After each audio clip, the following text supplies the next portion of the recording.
John 12:12 to 13. The next day, the great crowd that had come from the festival heard that Jesus was on his way to Jerusalem. They took palm branches and went out to Jesus, shouting, "Hosanna! Blessed is he who comes in the name of the Lord. Blessed is the King of Israel." According sa mga traditional teachings, sa mga traditional na pagbabasa at pagtuturo neto, ang eksena na binasa natin ay tinatawag na the triumphant entry. Yan ang typical na tawag dyan. Pag nagbukas kayo ng Bible, laging may subtitle yung verses niyan. At ang nakalagay, the triumphant entry o ang matagumpay na pagpasok ng Jerusalem ng Panginoong Hesus. At yan ay itinuturing nila na matagumpay, na triumphant, dahil dyan din sinalubong ng mga tao ang Panginoong Hesus carrying branches of leaves o yung mga palaspas na hawak natin ngayon, at doon din natin ibinase yung tradisyon na yan. Gayunpaman, mga kasama, mga kaibigan, gayunpaman, gusto ko sama-sama nating bisitahin nga at pag-isipan ulit natin yung kwento.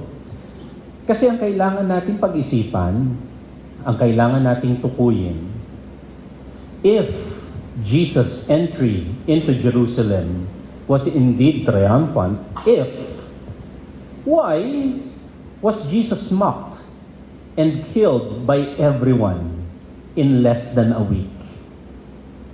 Kung talagang matagumpay yung pagpasok, kung talagang celebrative itong eksena na ito, bakit walang 5 araw ang dumaan, yung mismong nag-cheer kay Jesus, sila rin yung nagpapako sa kanya sa krus?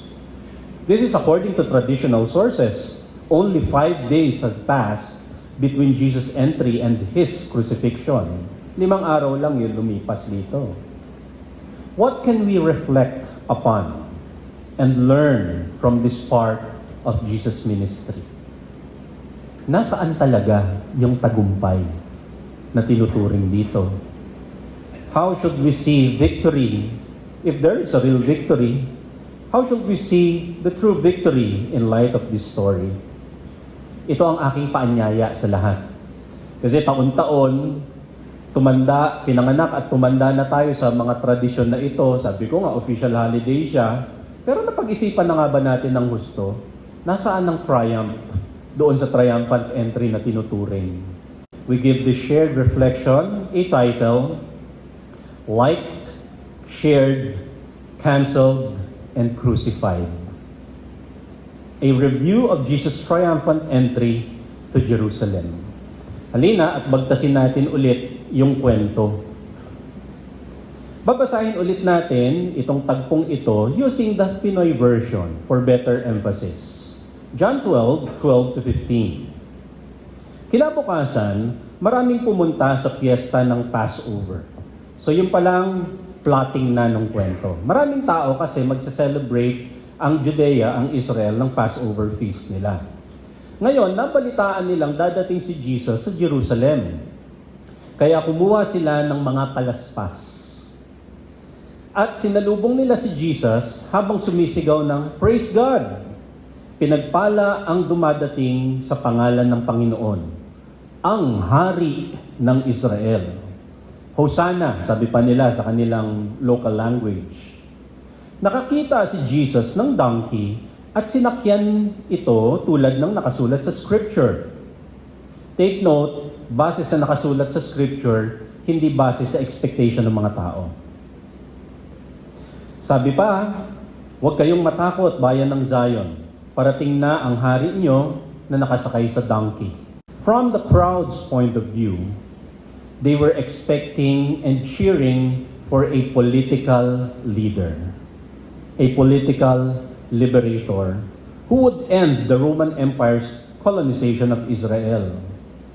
Kasi alam na natin, sa mga matagal na natin pag-aaral, sinakop at naging colony ng Roman Empire ang Israel. So hindi nila mapalakad yung kanilang bayan ayon sa sarili nilang kostumbre, ayon sa sarili nilang tradisyon.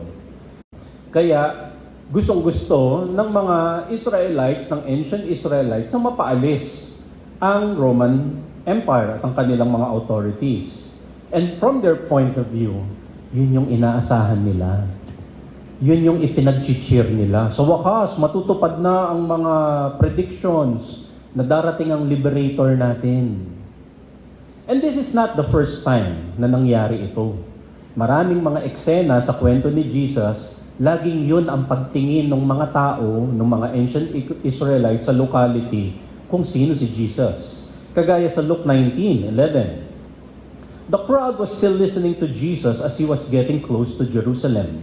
Many of them thought that God's kingdom would soon appear. So tuwing darating si Jesus, knowing yung kanyang popularity, knowing yung mga miracles na ginagawa niya, yun yung nasa isip ng mga tao. Ito na ang kalayaan na hinihintay natin. Magsisimula na ang revolusyon. Magsisimula na ang himagsikan laban sa Roman Empire. Ganun ang pagtingin nila. Another incident could be seen in John 6:14-15. After the people had seen Jesus work this miracle, they began saying, "This must be the prophet who is to come into the world." So ito na siguro yung prophet na yon. And then Jesus realized that they would try to force him to be their king. Anong ginawa ng Jesus? Dahil balak siyang koronahan right there and then para maging king and liberator nila, he went up on a mountain so he could be alone. By the body language, by the gestures na ginawa ni Jesus, sabi niya, ayoko ng ganyan. Iba ang ine-expect niyo sa kung sino ako. Jesus was very clear. John 18:36. Jesus answered, "My kingdom is not an earthly kingdom. If it were," sabi pa niya, "my followers would fight to keep me from being handed to the Jewish leaders." Ang kingdom ko, it's not of this earth. Hindi dito sa bayan ninyo, hindi dito sa lupain ninyo, hindi dito sa planeta na ito. Because my kingdom, malinaw kay Jesus, is the kingdom of heaven. So alisin niyo yung mga ilusyon ng politika, alisin niyo yung ilusyon ng mga i-enthrone ako na maging king. Iba ang expectation niyo. Sabi pa niya, my kingdom is not of this world. Iba. Hindi yan, sabi niya sa crowd. So what can we learn dito pa lang sa pagbubukas ng istorya na ito? Ang isang malinaw natin na matututunan, be careful and be wary of popularity drives. Pasikatan kasi, pabonggahan ang naging context ng pagpasok niya sa Jerusalem. Do not just follow the hype. Hindi lahat ng uso, hindi lahat ng maraming followers, yun ang tama. From the crowd's point of view, again, ang gusto nilang sundan, ang gusto nila na i-cheer at itaas ay isang political liberator. At hindi Jesus na nagbabago ng puso. Kaya maya-maya, yung Hosanna nila, maya-maya naging crucify him. Kasi marami nga nakikisakay lang. Anong latest? Anong trending? Susugod sila lahat. Sakay, palakpakan, cheer. Maya-maya, yung Hosanna nila, crucify him.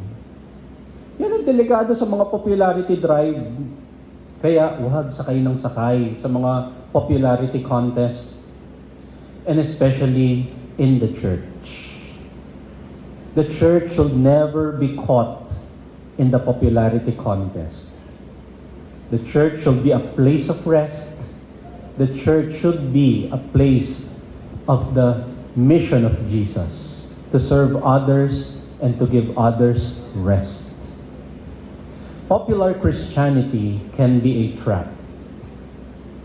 Popularity, bakit siya pwedeng maging trap? It's because popularity can change direction quickly. Kaya nga doon sa example nga ng kwento, malinaw na pinapakita sa isang banda, Hosanna, praise the Lord, blessed is He who comes in the name of the Lord. Nag-iba yung ihip ng hangin. Maya-maya, crucify Him. Popularity can change direction quickly, just like the crowd in Jerusalem. So, ang aral sa ating lahat, don't get swept up in the hype and trending faith. So, hindi porky hype. Alam niyo hype? Actually, nagbabago-bago lang ang terminolohiya, pero nung mga bata, kung kami bata nung 90s, ibig lang sabihin yan yung uso. So ngayon, tinatawag ng millennials na hype. Akala naman ng mga millennial bago. Hindi, binalitan lang ng pangalan. Basta ang point na nakikita natin ngayon, mga millennial, mga bata, at pati matanda ha, ingat sa kakasunod sa mga uso. Hindi porke trending, hindi porke hype, ay okay. Dapat maging mapanuri. Remember, the same people who liked and shared Jesus on Sunday, on Palm Sunday, were also the ones canceling Him by Friday. Sila mismo yung sumisigaw, nung Friday, 5 araw lang ang lumipas, sila na ang sumisigaw, ipako yan sa krus. Hype and trending is not the same as conviction. Bakit? Kasi hype and trending will always be driven by what others are saying, by what others are doing, or what others are posting. Ang conviction, hindi niya kailangan ng crowd. Ang conviction, hindi niya kailangan ng trending para maging sustainable sa puso. Ang conviction kasi, sa totoo lang, conviction is a response to God's revelation of a personal truth. Ikaw yun. Hindi dahil sabi ng maraming tao. Hindi sabi ng isang mataas na tao. Pero ikaw ang nakakakita nun personally. Yan din yung na-realize ni Apostle Paul when he reflected on his personal compliance sa popular and institutional religion ng panahon niya. Philippians 3:5-7. Ito yung reflection ni Paul. Sabi niya, I was circumcised when I was 8 years old. Kasi yun ang popular, yun ang institutional religion nila noon. Ay ako, kung uso at uso, ako na yata yung number 1 kung tutuusin. I was circumcised at 8 years old. Sabi pa niya, I am a pure blood. Kita mo yung racial discrimination. I am a pure-blooded citizen of Israel and a member of the tribe of Benjamin. A real Hebrew. Sabi pa nga niyang gano'n. Puro. A real Hebrew if there was ever one. I was a member of the Pharisees. Hindi lang yan. Bukod sa talagang genuine ako, pure blood. Pharisee pa ako among the religious elites who demand the strictest obedience to the Jewish law. I was so zealous that I harshly persecuted the church. And as for righteousness, I obeyed the law without fault. So sabi niyang ganon, yun nga kasi ang uso. Yun ang institutional faith. I once thought these things were valuable. But now, I consider them worthless because of what Christ has done. Ito ang sabi ng lahat, ito ang dapat sabi ng lahat. Pero upon personal revelation ng Diyos sa Kanya, upon His own conviction, nakita niya yung totoo. Hindi pala yung popularity contest. Ano pa mapapag-aralan natin sa kwento ng triumphal entry? Let's reanalyze the story further. Balikan natin ang kwento. John 12:17-18. Ang mga naka-witness nung binuhay ni Jesus si Lazarus galing sa libingan, ang nagbalita tungkol sa nangyari. Kaya, sinalubong siya ng mga tao kasi narinig nila ang himalang ginawa niya. So lalong dumami ngayon yung sumalubong kay Jesus sa Jerusalem. At nagkuhanan nga sila ng palaspas kasi latest pa yung balita na parang kamakailan lang, yan yung bumuhay kay Lazarus na dapat ay patay na. Ano pa ang nagdagdag? John 12:20-21. May mga ilang Greeks na pumunta sa Jerusalem nung piyesta na yon para mag-worship. Pinuntahan nila si Philip na taga Bethsaida sa Galilee at sinabi sa kanya, "Sir, gusto naming ma-meet at makausap si Jesus." So suddenly, lahat ng tao, ang attention na kay Jesus. Di ba, normally na kanino dapat ang attention pagka ganong big gathering. Tapos, major festival, Passover yan. So dapat ang sikat, di ba, yung mga priest? Dapat ang sikat yung mga religious leaders. Suddenly, everyone's attention is at Jesus. Kaya John 12:19, sinabi ng mga Pharisees sa isa't isa, "Kita ninyo, hindi nangyayari ang mga plano natin. Buong mundo sumusunod sa Kanya." From the point of view naman ng mga Pharisees, the temple priest, and the religious council at that time, Jesus was a competitor. A competitor for popularity, for power, and especially for collection of money. Ang unang ginawa ni Jesus pagpasok niya ng Jerusalem, yan na yung kwento na dumiretso siya sa temple tapos pinagtataob niya lahat ng mga collection table doon, yung mga tindahan, kasi maraming kalakalan na nangyayari. So si Jesus, sa pananaw nilang lahat, problema yung taong yan. Kasi masikat siya. Kung sikat siya, maaaring masundan siya ng mga tao, mas makapangyarihan siya. At higit sa lahat, mababawasan ang collection natin. At pag collection na ang pinag-uusapan, wala nang Bible, kahit pa church yan. And so they were decided from the very beginning to kill Jesus. Because Jesus is a threat. And there's so much inggit kay Jesus, ha? For example, after Jesus healed a man on the Sabbath, on a different story. Mark 3, verse 6. The Pharisees left. Nakita nila si Jesus na nag-heal ng Sabbath. At once, they started making plans with Herod's followers to kill Jesus. Sa simula pa lang. And this is because from the very beginning, they know that Jesus is there to correct the system. Ba't naman sila magagalit na nagpagaling si Jesus ng Sabat? Di ba tama naman yun? Magpagaling ka ng may sakit. Pero ang nilalaban nila, Sabat, dapat nandun ang lahat sa temple. Kasi, araw ng offering yun eh. Hindi sa temple nagpapagaling si Jesus sa labas. Di walang pupunta sa temple. Again, mababawasan ng collection.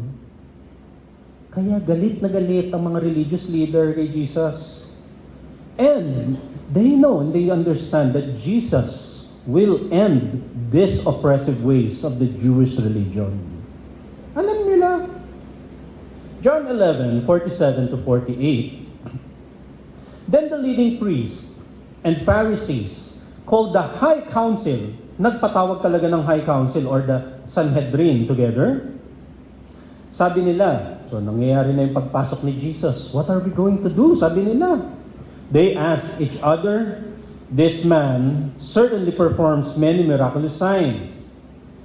If we allow him to go on like this, soon everyone will believe him. Then the Roman army will come and destroy both our temple and our nation." Gets nila kung anong mangyayari.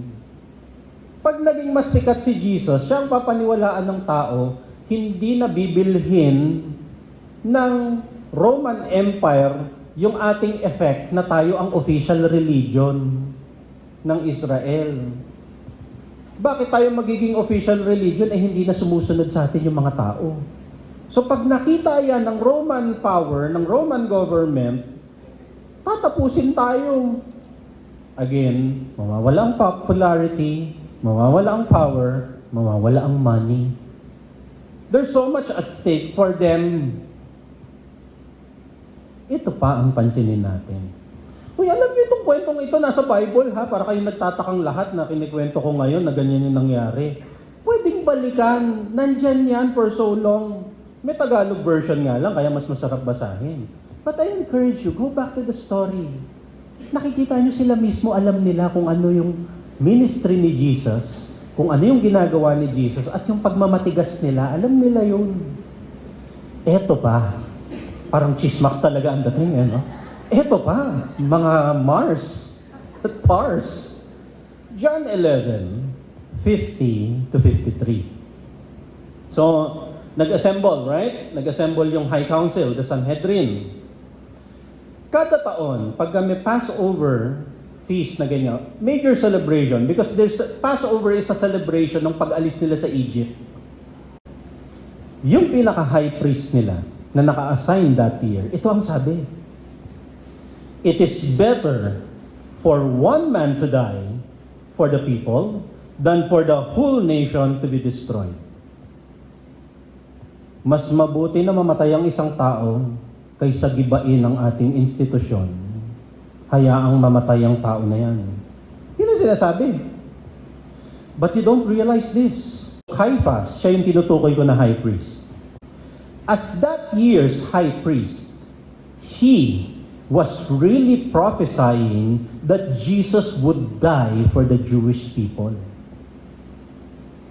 Alam ni Caiaphas, naiintindihan niya kung ano yung ministry ni Jesus. Alam niya kung ano yung gagawing liberation ni Jesus pagdating sa puso ng mga tao. And so verse 52, yes, he would die for the Jewish people, but he would also die for God's other children scattered all over the world. Jesus would die to bring them all together and make them one people. You see, alam nila, naiintindihan nila yung Jesus ministry, naiintindihan nila yung pakay ni Jesus and the whole point of Jesusness. And yet, verse 53, that day, the Jewish leaders, these Jewish leaders, they began planning to kill Jesus. What a shocking revelation!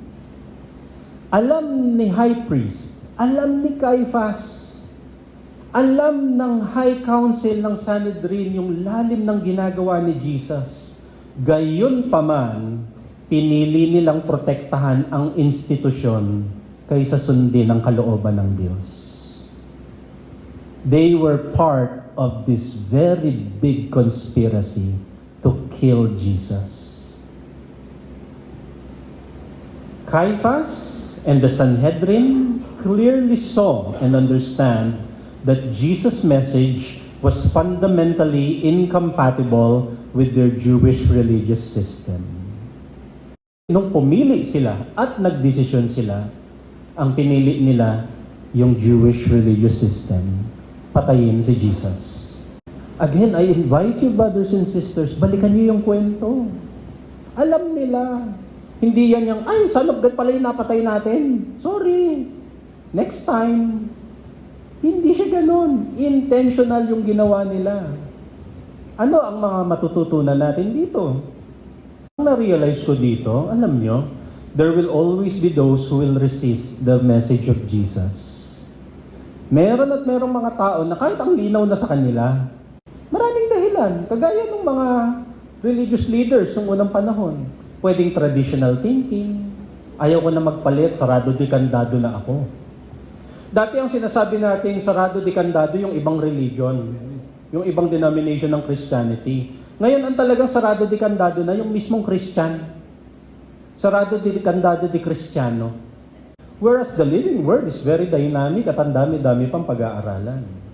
May mga traditional thinkers, mayroong mga misaligned expectation, and there's even power. Power issues. Hindi nila isusuko yung power nila for the sake of Jesus. Basta kailangan bishop ako.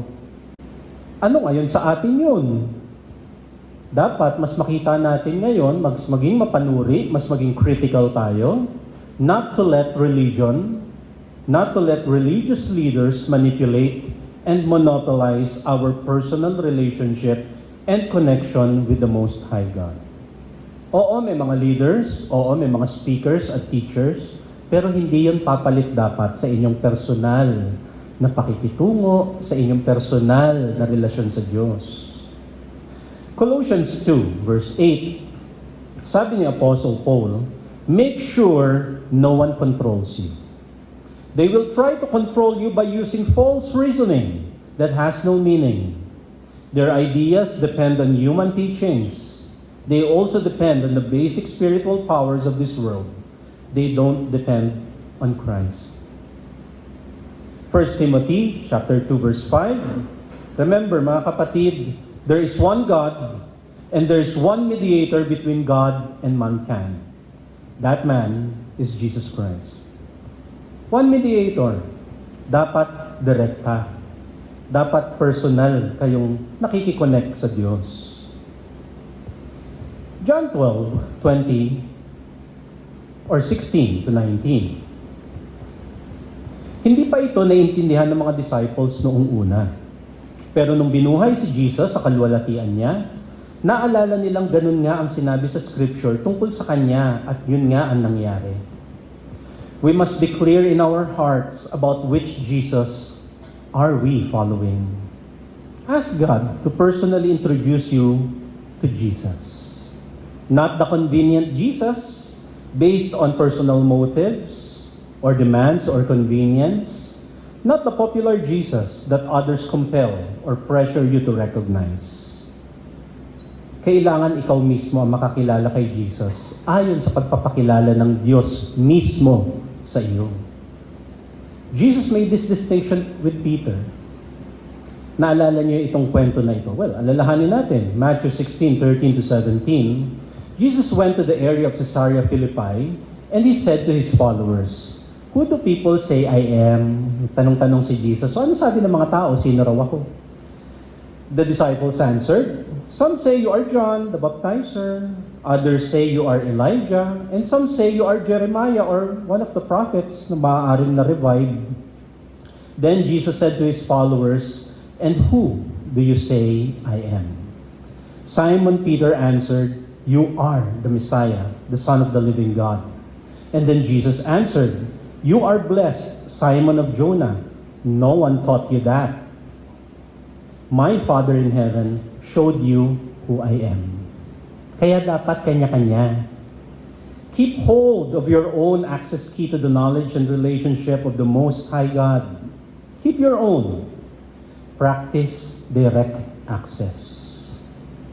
Di ba, ang mga OTP at saka password bawal i-share? So dapat diretso rin tayo lahat. Keep your OTPs and your password dapat secret. Kayo ng Diyos ang dumiretso sa isa't isa. Don't let anyone fish. Alam niyo yung fishing? May tinuturo tayong bago ngayon ha, for education ng lahat. Don't let anyone fish on your faith. Your connection to the Most High is yours and yours alone. Sa inyong dalawa yun ng Diyos Ama. So huwag niyong hayaan na ma-impluwensyahan yun. Maya-maya, baka maligaw pa kayo. Oo, sabi ko nga, may mga preachers, teachers, leaders, nakakatulong yon. Pero dapat kayo mismo, marunong dumiretsa. Pansinin niyo itong mga verse na ito. Matthew 6:4. Your giving will be done or should be done secretly. Your Father will reward you because He sees what you do secretly. Itilbi niyo pa sa verse 6. When you pray, go into your room, close the door, and pray to your Father who cannot be seen. Your Father will reward you because He sees what you do secretly. Ano ang point ng dalawang verse na ito? The Most High God values having a private relationship with you. Mas maganda ang private. Yun nakakapag-usap kayo ng sarili namin. Also, my good friends, examine yourself closely. What will sway your Hosanna to become crucify Him? Examine yourself closely. Ito nga kasi ang problema pagka nadadala lang tayo ng mga popularity contest, pagka sumasakay tayo sa mga trending at hype, maya-maya yung Hosanna nagiging crucify Him kasi nga nadadala tayo ng crowd eh. So, ikaw, Ano yung maaaring mag-sway sa'yo? Magpabago-bago ng isip mo? Religious leaders? Pharisees? Alam nyo, mga Pharisees, ang lakas mangumbinsi, ha? Talagang kompleto ng lakas ng boses. Na, ito ang dapat, sabi ng Panginoon! Pag medyo ganyan ang tono, hindi po pa pwedeng yung low pitch lang, talagang high pitch. Pero kadalasan, di ba, parang compelling kasi magsalita. Pero pag-isipan mabuti, maaaring nakakakos ng mga sway-sway sa isip at puso. Will your faith remain if things don't go your way? Yung mga tao kasi marahil na-frustrate sila. Ay, hindi naman pala king. Kala ko ito na yung revolusyon. So nung nabigo sila, nagkainisan. Maya-maya gusto na siyang patayin. And so, sabi nga natin sa tanong kanina, nasaan ang tagumpay? Nasaan ang tagumpay sa kwento ng matagumpay na pagpasok sa Jerusalem?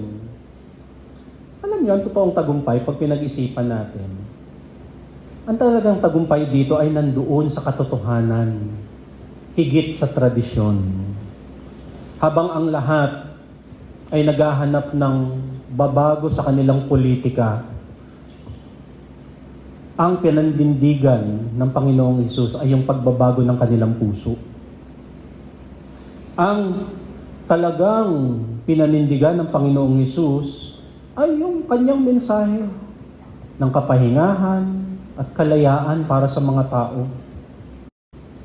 At kung nung panahon na yon, sinalubong ng mga tao si Jesus ng may palaspas, tapos maya-maya bigla rin naman pala uurong, pues baguhin natin ngayon yun. Narito ang totoong tagumpay. O sino mga may hawak ng palaspas? Sige nga, taas nyo nga ngayon. Kung noon, sinalubong ng maraming mga tao na may palaspas pa si Jesus, tapos maya-maya crucify him naman pala.